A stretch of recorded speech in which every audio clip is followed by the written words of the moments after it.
नसीरुद्दीन शाह मला थर्ड इयरला शिकवायला होते. त्यांनी एक वाक्य मला सांगितलं होतं, सगळ्यांना सांगितलं होतं, ते मी ऐकलं.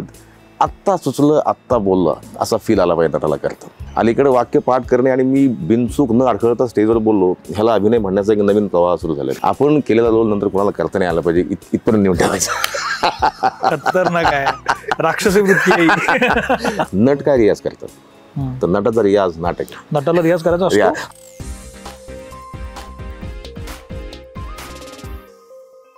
नमस्कार, मी सौमित्र पोटे. मित्र म्हणे लाईमलाईटमध्ये मी तुम्हा सगळ्यांचं स्वागत करतो. आज या लाईमलाईटमध्ये विषय आहे नाटकाचा. गेल्या काही दिवसांपासून जर नाटकांच्या जाहिराती बघितल्या तर खूपच नाटकात मराठीमध्ये नेहमी असतात, सगळी वेगवेगळ्या पद्धतीची आहेत. पण एक नाटक मात्र तुमचं लक्ष वेधून घेतं, ते आहे 217 पद्मिनी धाम. हे अशासाठी की या नाटकामध्ये स्पेशल इफेक्ट्स आहेत आणि स्पेशल इफेक्ट्स असलेलं बऱ्याच दिवसानंतरचं नाटक रंगभूमीवर येतं. तर मग असा विषय झाला की आपण ते लाईमलाईटमध्ये आणलं पाहिजे आणि म्हणूनच ती टीम आता आपल्यासोबत आहे. त्यापैकी एक मुख्य कलाकार मिलिंद शिंदे माझ्यासोबत आहे. मिलिंद, खूप खूप स्वागत तुझं. धन्यवाद. बऱ्याच दिवसानंतर पुन्हा तू या अशा मेनस्ट्रीम नाटकामध्ये दिसतोस. तर स्पेशल इफेक्ट्स असलेलं नाटक म्हणून पहिल्यांदा याच्याकडे बघितलं जातं की अरे असं नाटक यापूर्वी सहिरेसेसारखं होतं की ज्याच्यामध्ये चमत्कृतीपूर्ण काहीतरी होतं. त्यानंतर पॅडीचं एक नाटक आलं, असे येत असतं आधीमध्ये. पण आता हे रंगभूमीवर नाटक आलंय. तुझ्यासारखा माणूस जेव्हा हे नाटक स्वीकारतो, यापूर्वी तू अबीर गुलालसारखं एक नाटक केलंस आणि त्याच्यानंतर आता हे नाटक करतोस, तर हे नाटक स्पेशल इफेक्ट्स आहेत म्हणून केलंस की तुला याच्यात इंटरेस्टिंग गोष्ट काय वाटली म्हणून तू हे स्वीकारलंस? नाही, नाटक चांगलं होतं आणि ते नाटक मांडण्यासाठी जे तंत्र होतं ते तंत्र पूरक आहे तंत्र. कारण ती गोष्ट सांगायची, मतकरींचं गूढ उभं करायचं रंगमंचावर त्या प्रोसेनियममध्ये. रत्नाकर मतकरींच्या कामगिरी या कथेवर बेतलेलं नाटक आहे. ती एक तर ते होतं की मतकरींची कथा आणि रत्नाकर मतकरी गहिरे पाणीच्या पलीकडे पण आहेत. म्हणजे आपण म्हणतो की सुनीला पारनामे शाळेला झाली होती, त्यांचं कळकीचं बाळ नाव असं. तर आपल्याला फक्त गहिरे पाणीपर्यंतच रत्नाकर मतकरी पलीकडे पण आहेत. आणि दुसरी गोष्ट की जो रोल मला ऐकवलं होतं, मला दिग्दर्शकाकडे नेहमी ऐकायचं असते की तू कसा वाचतो रोल. त्याच्या वाचण्यात कळतं की हे आपल्याला हँडल कर पाहिजे की नाही. तर मी ते ऐकलं आणि मी म्हटलं की चांगलं आहे. आणि रोल ऐकल्यावर तुम्हाला खोदकाम करायला किती जागा आहे ते बघायला पाहिजे. तुम्हाला खंदक बाजूला खोदता आलं पाहिजे, त्याचं कशीदा कार्य तुम्हाला करता आलं पाहिजे. भरतकाम विणकाम करायला तुम्हाला किती जागा आहे, तुम्हाला खेळायला किती जागा आहे. कारण वाक्य पाठ करणारे नट खूप आहेत. अलीकडे वाक्य पाठ करणे आणि मी बिनचूक न अडखळता स्टेजवर बोललो, ह्याला अभिनय म्हणण्याचा एक नवीन प्रवाह सुरू झाला. त्याच्या पलीकडे तुम्हाला काय करतं, तुमचं आहे रंजन मूल्याच्या पलीकडे जाऊन तुम्हाला तुमचं छाप. आणि दुसरी गोष्ट, मला पहिल्यापासून एक वाईट सवय, काल मी बोलताना म्हणत होतो, आपण केलेला रोल नंतर कोणाला करता नाही आला पाहिजे इथपर्यंत नेऊन ठेवायचं. खतरनाक आहे, राक्षसी वृत्ती आहे. नाही सेल्फिश कलाकार म्हणजे सेल्फिश बाहेर म्हणजे नाहीतर मग मला असं वाटतं की ॲव्हरेज जन्मलो आणि ॲव्हरेज मेलो आणि मध्ये कलाकार झालोच नाही, मग कशाला एनएसजी पास केलं, कशाला दिल्ली FTI पास केलं तुम्ही. त्यात मला जागा दिसली की म्हटलं इथे जागा आहे आपल्याला खूप काम करायला, आपण खरं. पण याच्यामध्ये जेव्हा दिग्दर्शकाने तुला वाचून दाखवलं तुझा रोल, तेव्हा तुझ्या डोळ्यासमोर काय दिसायला लागलं? फ्लॅट होतं तेव्हा, त्यांनी फ्लॅट वाचलं होतं. ती एक पद्धत आहे काही लोकांची की ते म्हणजे सिनियर नटांसमोर किंवा ज्यांनी काम केलं त्यांच्यासमोर टोन लावून वाचत नाही, कारण मग त्याच्यावर मग त्यांचं इमेज क्रिएट होते. मग त्यांनी फ्लॅट वाचलं होतं. पण साधारण अंदाज येतो. पण वाचल्या त्यांना म्हटलं की ह्याच्यामध्ये आपल्याला या गोष्टी जी बासरी जी आहे ती नंतर ऍड झाली, म्हटलं त्याला एक आपण लकब दिली पाहिजे. तुमचं ऍड झालं, तुमचा फ्लेवर त्याला झाला पाहिजे. की म्हणजे मटन चिकन सगळेच करतात, प्रत्येक आईच्या हाताची चव वेगळी असते, तसं प्रत्येक कलाकाराच्या अप्रोचची चव वेगळी असेल. मला पहिल्यापासून. तू पण हे नाटक जेव्हा घेतलंस तेव्हा मुळात कामगिरी वाचलं होतंस? कामगिरी वाचलं. त्यांना आधी म्हटलं कथा पाठवा मला. कथा वाचली, ती 8 पानांची कथा आहे. पण कसं त्या दोघांचं एवढंच आहे की 8 पानांची कथा 2.5 तास ओढायची. करेक्ट. आणि मसाला टाकून पाणी न टाकता तेवढंच ते चविष्ट. बऱ्याचदा असं होतं ना की आपण लेखनावरनं जेव्हा त्याची चित्रकृती करतो किंवा नाटक किंवा सिनेमा करतो तेव्हा तो जो आशय तो उतरत नाही बऱ्याचदा, किंवा जे लेखकाला म्हणायचं ते वेगळं म्हणायचं होतं आणि उभं काय ते तिसरंच झालं. बऱ्याचदा होतं असं. तुला काय वाटतं, म्हणजे एकूण कामगिरीचं जे कथा आहे आणि जे नाटक आहे हे आता करेक्ट उतरलं असं वाटतं? करेक्ट उतरलं एकदम. मग किंवा म्हणजे न्याय देणं म्हणतो ना एखाद्या गोष्टीला. आपण जेव्हा ट्रेन टू पाकिस्तान कादंबरीत वेगळे आणि सिनेमात वेगळे आहे. आपण जेव्हा काही कादंबऱ्या बघतो त्या वाचताना इतके भारी वाटतात, म्हणजे जेव्हा त्याचा सिनेमाकरण होतं, माध्यमांतर होतं, त्याला लिमिटेशन होतं की पण अर्थात 500 पानाचा अवकाश 2.5 तासच पकडायचं ते पण आवड कसं. पण इथे या दोघांनी पेललेत, इथं त्यांना जमले. तू जेव्हा मी नाटक बघितलंय बरं का, आणि त्यानंतर मी बोलतो, मला ह्याची एक मजा अशी आली की विरामचिन्हांची YZ करणे म्हणजे काय चांगल्या अर्थानं हे जे काय कसं आहे ना, उदाहरणार्थ आपण डायलॉग म्हणताना स्वल्पविराम घेतो, पूर्णविराम घेतो, उद्गार असतो, प्रश्न असतो, ह्याचे वापर करून आपण डायलॉग म्हणतो.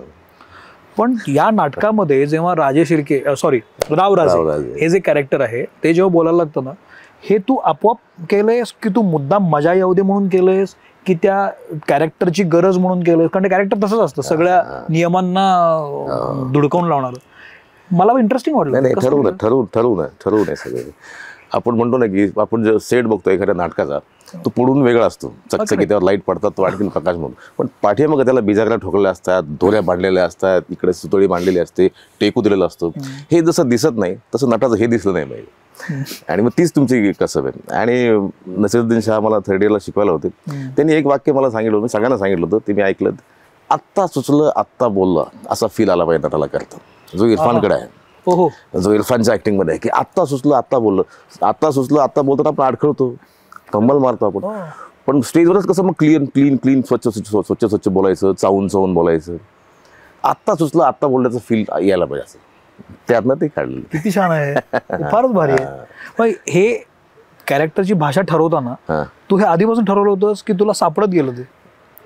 नाही, ऐकलं तेव्हाच कळलं होतं की हे असं करायचं आपल्याला. हे खतरनाक आहे ते. म्हणजे यासाठी नाटक बघायला पाहिजे. काय हा जो तू जे मगाशी म्हणालास ना की आपण एखादा रोल असा करायचा की जो परत कोणी करू बऱ्याचदा असं होतं की आपल्याला एक रोल दिसतो आणि जेव्हा स्टेजवर करताना त्याची गणितं बदलतात. येणारा रिस्पॉन्स किंवा आजूबाजूच्या लोकांचे म्हणजे तुमच्या सहकलाकारांच्या प्रतिक्रिया याच्या हे करत असताना तुला सगळ्यात टास्कफुल कुठला तुझा त्यातला चॅप्टर वाटला की हा करताना मला आणखी कधी मजा करावी लागणार किंवा केली आहेस? नाही, असं आत्मस्तुतीचा रोष पत्करत होतं. मला असं एकदाही नाही वाटलं की हे फार अवघड आहे, हे आपल्याला करायला फार नाही. पोचण्यासाठी जे तुम्हाला करायला लागतं. नाही, मला वाटतं तसं व्हावं कधीतरी एकदा. अच्छा, की अरे बापरे, ह्या रोलला कसं काय भिडायचं, हे कसं काय करायचं, असं झालं होतं मला एकदा झुलवाच्या वेळेस. वामन केंद्रेने जेव्हा झुलवा बसवलं होतं, कारण छक्का आणि हिजड्याच्या मध्ये एक जमात आहे जोगती नावाची. ते पुरुष असतात, त्यांना मुलं बाळ असतात, पण ते सारखं बायकांमध्ये राहून त्यांच्यामध्ये तो स्त्रैण भाव येतो. चाल ग बस ग, कारण मावशा बिवशा बाजूला सगळ्या, पुरुष कमी, ते आपोआप बॉडी तुमची तशी बोलायला लागते. तर ते अवघड होतं, कारण छक्काही नाही वाटलं पाहिजे, हिजडाही नाही वाटलं पाहिजे. तो आपण कॅरेक्टरची डिग्निटी बरोबर मध्ये पेरायला लागते त्या थिन लाईनवर, तेव्हा झालं होतं. पण इथं फार असं अवघड नव्हतं, फक्त हे करता असं ते विरामचिन्हांचं जे म्हणतो ते फार करेक्ट पकडलं. त्यात एक दुसरी गोष्ट अजून आहे की ते मुद्दाम कॅरेक्टरला सजवताना एकाच शब्दाचे 5 अर्थ बोलायचे. समजा जसं आपण म्हणतो की नोकरी सोडून कुठं जाशील, आपल्या घरात तुझी म्हातारी आई आहे, आजारी, औषध पाण्याचा खर्च असतो, तुला हे करणं निकडीचं, आवश्यक, गरजेचं, एका शब्दात 3 अर्थ बोलायचे. तर ही जे जाणकार ते बरोबर पकडतात की हे वेगळं आहे, मी इथे कानच लागलेली आहे, इथे ठरवून पेरलेलं आहे. तर ते असं पेरायचं की तू गातोच घेतोस, तर गाण्याचा पण प्रयोग केलेला आहे काय म्हणजे एकदम? नाही म्हणजे असं शिकलो नाही असं, पण आवड फार गाण्याची. माझे आजोबा कीर्तनकार होते. अरे वा. ते त्यांनी मध्ये तमाशामध्ये पण वाजवलंय त्या काळी, त्यांच्या काळी. अच्छा. पण नंतर आमच्या वडिलांना त्यांना फार तिरस्कार होता या सगळ्या गोष्टींचा, की नाच गाणे हे सिनेमे बिनेमे सोंग बिंग करायचं नाही. त्या सगळ्याला कंट्रोल. माझे वडील MPSC झाले, अधिकारी झाले, ते कमिशनर रिटायर झाले, तेव्हा ते डेप्युटी कमिशनर होते नाशिक डिव्हिजनला. पण उलट काय आलं त्याच्याकडे, नेमका मीच इकडे आलो असं झालं. माती गेली. आणि पहिले काही वर्ष ते बोलत नव्हते माझ्याशी. जेव्हा मी इकडे शिकायला गेलो, मगाशी आपण बोलल्याप्रमाणे NSD आणि FTI ही कुठली शिक्षण आहेत ज्यातनं 900 रुपयाची नोकरी लागत नाही. मीच त्याला माझ्या प्रश्न विचारला, काय करत होती परत NSD FTI करायची? मी म्हणलं माझे वडील पण हेच म्हटलं. ते म्हणतात की आजोबांचं नातवाकडे येतं म्हणतात, ते आता किती खरं कुठं आलं असेल. अशा पद्धतीची नाटकं आता रंगभूमीवर आली आहेत. तू 98च्या आधीपासूनच नाटक वेडा आहेस, नाटकं करतो आहेस. आत्ताचा ट्रेंड जो आहे, खूप सारी मराठी नाटकं येतात, त्यात स्पेशल इफेक्टवालं नाटक येते. तुला काय वाटतं, हा ट्रेंड असा यायला पाहिजे, आणखी लोकांनी पुन्हा नाटकाकडे यावं म्हणून काहीतरी तुम्हाला असं दाखवावं लागेल की चमत्कृतीपूर्ण आहे किंवा लार्जर दॅन लाईफ आहे, अशी गरज मला तरी वाटत आलेली आहे. तुम्ही फक्त देवाणखाने नाटकं करायला लागलात तर एका पॉईंट नंतर ते कंटाळवाणं वाटायला लागतं. तुझं ऑब्झर्वेशन काय याच्यामध्ये? नाही, गरज आहे, काळाची हाकच आहे ती. मी म्हणतो आपण लहान मुलं जेव्हा व्हिडिओ गेम खेळतात तेव्हा किती सगळं किती कुठलं कलरफुल आहे सगळं लाईफ. तुम्ही त्यांच्या ताटात जर जुना सेट वाढाल खाणार नाही ते. त्यांच्या चवीचं त्यांच्या कलानं तुम्ही त्यांच्या ताटात मांडायला पाहिजे. प्रेक्षक, मी असं म्हणतो की माझ्या वयात जरी प्रेक्षक असला तरी आता ह्या वेब सिरीजनी अभिनयाची सगळी व्याख्याच बदलून टाकलेली. तर ते इतकं खरं वाटतं. त्या सगळ्या खरेपणा ह्याच्यामध्ये जर आपण खोटेपणाचं एक वेगळं ताट घेऊन आलो तर चालणार नाही नाटक. आणि तुम्हाला त्यांना गुंतवून ठेवण्यासाठी या सगळ्या गोष्टींची गरज आहे. आणि मला वाटतं ह्या नाटकातलं जे तंत्र आहे ती त्या कथावस्तूचीच गरज आहे. करेक्ट. तीच काही ओढून आणलेली नाही ती त्या म्हणून मग ते नाटक अनुभव. हा, त्याच्यामुळे ते आता ती तुम्हाला चकित करायला पाहिजे. मी म्हणतो 5व्या मिनिटाला नाटक धरलं पाहिजे पब्लिकला. तर ते त्याचे तंत्र फार आवश्यक. म्हणजे जेव्हा 3 मुली येऊन नाचतात आणि तुम्ही गुंतले जाता, तुम्हाला दिग्दर्शक खिशात ठेवतो लगेच. करेक्ट. तर ते झालं, आणि त्याचं तंत्र फार आवश्यक होतं. आणि हे मला मजा आली. म्हणजे सुरुवातीला जो डान्स आहे त्याच्यामध्ये त्या तुम्हाला चमत्कृती दिसायला लागते. नंतर खूप गमती जमती या नाटकामध्ये आहेत. म्हणजे सगळे रिव्हील करत नाही मी, पण मधनच हार पडतो, दरवाजा उघडत नाही, गेट पण आपोआप उघडतं, अशा अनेक गोष्टी आहेत. आणि क्लायमॅक्स म्हणजे तो सापळा, तो क्लायमॅक्स आहे सगळा, तो बघितला पाहिजे. रिस्पॉन्स कसा आता याचे मला वाटतं 15 प्रयोग झाले, तर काय रिस्पॉन्स आहे? पहिल्या प्रयोगाला कसा रिस्पॉन्स होता? पहिलाच प्रयोग? हे आमचं नाटक आहे म्हणून सांगत नाही, पहिल्या प्रयोगापासून या नाटकाला रिस्पॉन्स. अरे वा. पहिल्या प्रयोगापासून. असं नाही की धरेल बिरेल.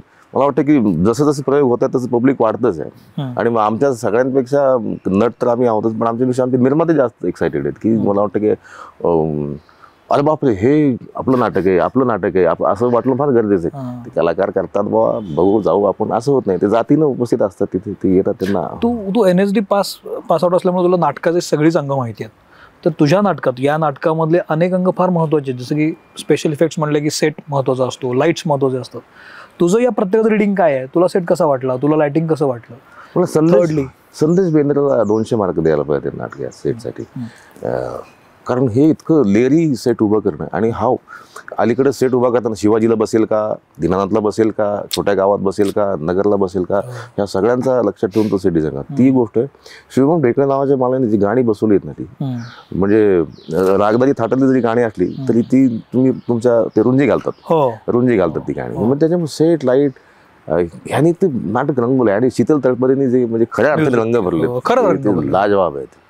म्हणजे मी नंतर मी जेव्हा फोटो बघतो ना आमचे सगळे, म्हणजे कुणी काढले, तेव्हा बापरे असं दिसतं खालून नाटक. आपल्याला त्याचं काही हेच नाही, खाली पब्लिकला कसं वाटत असेल कलर सगळं. याच्यात आणखी एक महत्वाची गोष्ट आहे की सेकंड हाफ मध्ये टांगा येतो स्टेजवर, आणि तो बघणं ही फार गमतीदार आहे.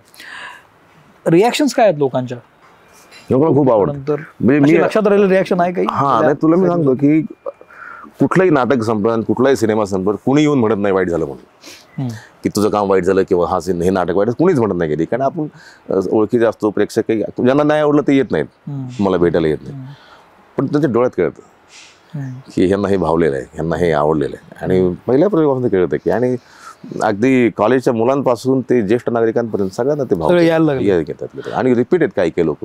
आणि मला म्हणायचं की ती जी गंमत आहे तू म्हटलं विरामचिन्हांची, ती फ्रेश ठेवण्यासाठीच की तुम्हाला रिपीट ऑडियन्स आला पाहिजे की. आणि विरामचिन्हांचे असे खेळ केल्यामुळं तो प्रयोग रोज सारखा होत नाही, तो रोज वेगळा प्रयोग. तुम्हाला जर त्याचं म्हणजे सारखं पाणी मारून जी भाजी ठेवतात ना फ्रेश, तर त्याच्याला काही प्रकारे रोज पब्लिकला काहीतरी नवीन, काय आज काय बघायला मिळेल, आज काय होईल असं वाटायला पाहिजे. 4 लोक सांगतात जाऊन की मी 2 प्रयोग बघितले, दोन्ही प्रयोग वेगळे होते. आणि हे लाईव्हनेस आहे, किती छान आहे. तर ते तसं आहे. यापूर्वी तो अबीर गुलाल तुझं नाटक आलं होतं स्टेजवर, पण त्यामध्ये वेगळे पण काय होतं, आणि ते तितकं फार चाललं नाही का? त्या नाटकात 40 लोकांचा संच होता. आणि त्याच्यामध्ये स्पेशल इफेक्ट्स, गोळीबार, पिस्टल्स, गोळीबार, इकडनं खिडकी उडते, तिकडे तावदान फुटतं वगैरे. आणि कलाकार 12-15 कलाकार होते. अलीकडे काय होतं की एखाद्या कलाकाराला नाटकात त्याचा छोटा रोल असेल आणि त्याला एखादी सिरियल मिळाली, तो बेदरकारपणे नाटक सोडून जातो. आणि एखाद्या कलाकाराचं नाटक सोडल्यानंतर ते परत बसवायचं, परत तालमी, परत सगळं ते होतं. आणि एकदा जुना कलाकार, मूळ कलाकार त्यातनं हल्ला ना की नाटकाची ती तंबू थोडा खालीवर होतो. आपण जरी म्हणलं की प्रत्येकाकडे आपण अपेक्षा करू शकत नाही की तो जसं करायचा तसंच कर, तरी पण ते कानाला एक सवय झालेली असते त्या जुन्या माणसाच्या आवाजाची, त्याच्या बसण्या उठण्याची सवय झाली असते. आणि ते मग मोडतं, तुमचं व्हिज्युअल मोडतं, तुमच्या आवाजामध्ये तो साऊंड येत नाही, आणि मग विस्कळीत व्हायला लागतं. असं एकदा 2दा 3दा झाल्यावर मग निर्माते म्हणतात बास आता काय करणार. आणि ते निर्माते नवीन होते, त्यांना तारखा विकत घ्यायला लागायच्या. ऑन वर आपण घेतो म्हणतो तसं ते घ्यायला. त्याच्यामुळे ते निर्माते म्हणजे असे मुरलेले नव्हते, नवीनच आले. तू सुद्धा सिनेमांमध्ये काम करत असतो, सिरियलमध्ये पण मध्ये दिसत असतो. तू आता हे कसं मॅनेज करतोस? ही हाऊस आहे. मी असं म्हणतो की आपण म्हणतो ना की बासरीवाले किंवा तबलेवाले हार्मोनियमवाले हे रियाज करतात. नट काय रियाज करतात?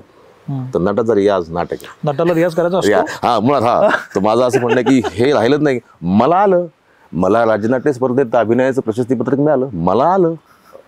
अभिनय येतच नसतं कधी, असं माझं वैयक्तिक निराशन आहे. मला एकदा एकाने विचारलं की तुमचं व्हिजिटिंग कार्ड आहे का? ते म्हटलं माझ्याकडे नाही आहे. मी म्हटलं की डॉक्टर MBBS होतो, MD होतो आणि मग डॉक्टर होतो, पूर्णत्व आहे त्याला. मिलिंद शिंदे ऍक्टर कसं लिहिता तुम्ही? लिहू शकत नाही, तुम्ही होतच नाही कधी ऍक्टर. अभिनेता होण्याची सततची प्रोसेस आहे आणि त्याचा फिक्स सिलेबस नाही. रोजचं निर्माण होणारं जग, रोजचं तो तुमचा सिलेबस आहे. मग सिलेबसच्या मागे तुम्ही धावताना तुम्ही सिलेबसला चेंजच करू शकत नाही. पण रोजचा मिनिट, रोजचा तास हा तुमचा अभ्यास करणं. तसं ते आहे की त्या कानस ती स्वतःला कानस लावून घेण्यासाठी पुन्हा पुन्हा तपासून बघितलं पाहिजे स्वतःला की आपण अजून नाटक वाहू शकतो का खांद्यावर, आपण करू शकतो का, आपला आवाज पोहोचतो का तिथपर्यंत. अजून नाही. जरी आता आपण माईक लावून काम करत असलो तरी विदाऊट माईक सुद्धा तुला परफॉर्म करता यायला पाहिजे. ती ऊर्जा राहिली पाहिजे 3 तास. आणि पुन्हा तो एक प्रयोग सुरू व्हायच्या आधीची जी एन्झायटी आहे कितीही प्रयोग करा, पहिले 2 वाक्यापर्यंत ते असतं. शेवटचे 2 प्रश्न विचारतो. याच्यामध्ये तुला नट म्हणून आता काय करावं असं वाटतं आणखी?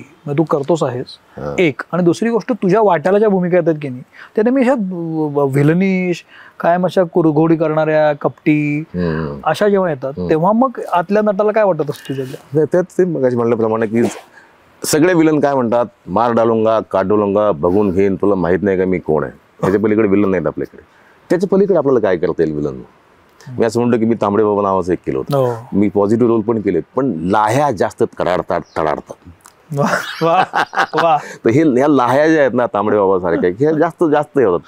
पण जी खरा जो आहे, म्हणजे खरी जी ठेचा आहे तो फार पोहोचत नाही लोकांपर्यंत. तसं ते आहे. मी असं म्हणतो की तांबडे बाबा तुमच्या बोटांवर आहे. तर ते रोज पाहायला गेलं. आणि काय ते एखाद्या सिरियलचं नशीबच असतं, ते चालून गेलं. तर तसं ते आहे की जे सबस्टॅन्शियली तुम्ही काम करता. माझा पहिला सिनेमा होता नॉट ओनली मिसेस राव, ज्याच्यामध्ये मी सरकारी वकिलाची भूमिका, पहिला सिनेमा. तर ते जाणकारांना तर माहिती आहे, सिनेमा माहिती आहे. जेव्हा कोणीतरी म्हणतं की तुमचा नॉट ओनली मिसेस राव बघितला, असं वाटतं बापरे हा आहे. नाही तर मला आधी म्हणतात की तू तुमचा तांबड्यावर बघितला. मला वाटतं मी तेवढंच एक काम केलं असं वाटतं. नसीरबाई एकदा म्हटले होते की अजूनही मला लोक म्हणतात मासूम देखा आपका, ते म्हणते मासूमी क्या बस. त्याच्यानंतर मी सिनेमे केले, त्यानंतर मी खूप काम केलं. पण ते एखादं विरोध तुमच्या पाठीमागे तुझ्या पहिला जो पूर्वार्धाचं उत्तर असं की मला ना, मी आत्मस्तुतीचा रोष पत्करून सांगतोच, सांग की असं काहीतरी व्हावं की आपण केलेली एखादी भूमिका एखाद्या नवीन मुलाला करावीशी वाटावी. इतकी या लेवलचं काहीतरी करून जावं की त्याला वाटलं पाहिजे त्या सिनेमात किंवा त्या नाटकात ते मिलिंद शिंदे असं काहीतरी करून बघायला पाहिजे, हे मला करायला आवडतं. पण तू इतक्या प्रकारची नाटकं बघितली, शेवटचा प्रश्न, इतकी नाटकं बघितली, स्क्रिप्ट लिहिलेले असतील, लोकांसोबत राहिलेला आहे, तुझा ड्रीम रोल काय आहे? तुला असं कधी वाटतं की हा रोल करून बघूया आपण? तेच म्हणतं की तो करायचा आहे मला, की जो तुलाच करायचा आहे. शुद्ध हलकटपणा आहे. ते करायचं वाटलं पाहिजे. सपाट तू खूपच अफाट कलाकार आहेस, हे तू वारंवार दाखवलेलंच आहेस. पण आता हे जे पद्मिनी धाम जे नाटक आलेलं आहे त्याच्यातून पुन्हा एकदा वेगळी शेड तुझी पाहायला मिळते. आणि त्या डायलॉग डिलिव्हरीमुळे तू लवेबल वाटतोस. असा क्रूर कर्मा वाटत नाहीस, पण हा गमतीदार वाटतोस, पण धाक पण तेवढा आहे. तुला पुन्हा रंगमंचावर बघणंही मजा आहे. तर हे नाटक आलंय स्पेशल इफेक्ट्सवालं. तर स्पेशल इफेक्ट्स हा एक त्याचा भाग आहे जो तुम्हाला अनुभव देतो. पण शिवाय ही जी टीम आहे सगळी युथफुल टीम आहे सगळी, सगळी छान मुलं आहेत. तर हे नाटक मी पाहिलंय, हे तुम्हीही पहा. अनुभवण्यासारखं नाटक आहे आणि सगळ्यांनी पाहण्यासारखं नाटक आहे. घाबरून जाऊन आपण जाऊ की नको, मुलांना नेऊ की नको, माझा छोटा मुलगा गेला होता नाटक बघायला. तर तुम्ही नाटक जरूर पहा. हे नाटक तुमच्या शहरामध्ये असेल, पेपरमध्ये पहा. याचे मला वाटतं सोशल मीडियावर पण असेल ना, इंस्टावर हे लोक आहेत. तर जरूर पहा नाटक. आणि ही मुलाखत कशी वाटली मला जरूर सांगा. मित्र म्हणे लाईमलाईटमध्ये मी इथं थांबतो. मी सोशल मीडियावर आहे, फेसबुक, ट्विटर, इन्स्टा सगळीकडेच मी आहेच. आणि मिलिंदलाही सांगा त्याचं काम आवडलं तर. तू इथं आलास, मला खूप बरं वाटलं मिलिंद. Thank you very much. धन्यवाद.